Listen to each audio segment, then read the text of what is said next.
बंदर और मगरमच्छ। एक नदी के किनारे एक जामुन के पेड़ पर एक बंदर रहता था।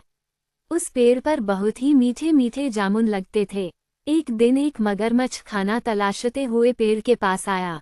बंदर ने उससे पूछा तो उसने अपने आने की वजह बताई। बंदर ने बताया कि यहाँ बहुत ही मीठे जामुन लगते हैं और उसने वो जामुन मगरमच्छ को दिए। उसकी मित्रता नदी में रहने वाले मगरमच्छ के साथ हो गई।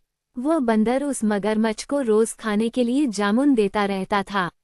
एक दिन उस मगरमच्छ ने कुछ जामुन अपनी पत्नी को भी खिलाए।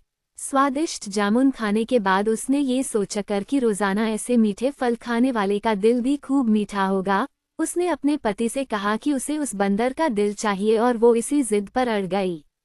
उसने बीमारी का बहाना बनाया और कहा कि जब तक बंदर का कलेजा उसे मिलेगा वो पाएगी।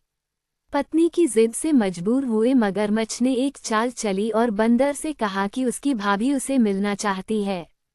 बंदर ने कहा कि वो भला नदी में कैसे जाएगा।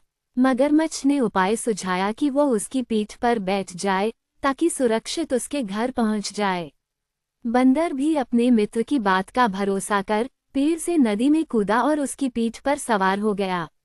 जब वे नदी के बीचों बीच पहुंचे, मगरमच्छ ने सोचा कि अब बंदर को सही बात बताने में कोई हानि नहीं और उसने भेद खोल दिया कि उसकी पत्नी उसका दिल खाना चाहती है। बंदर का दिल टूट गया, उसको धक्का तो लगा लेकिन उसने अपना धैर्य नहीं खोया। बंदर तपाक से बोला, ओ मेरे मित्र, तुमने ये बात मुझे पहले क्यों नहीं बताई, क्योंकि मैंने तो अपना दिल जामुन के पेड़ में संभाल कर रखा है। अब जल्दी से मुझे वापस नदी के किनारे ले चलो ताकि मैं अपना दिल लाकर अपनी भाभी को उपहार में देकर उसे खुश कर सकूं। मूर्ख मगरमच्छ बंदर को जैसे ही नदी किनारे लेकर आया, बंदर ने जोर से जामुन के पेड़ पर छलांग लगाई और क्रोध में भरकर बोला, मूर्ख, दिल के बिना भी क्या कोई जिंदा रह सकता है? जा, आज से तेरी मेरी दोस्ती समाप्त।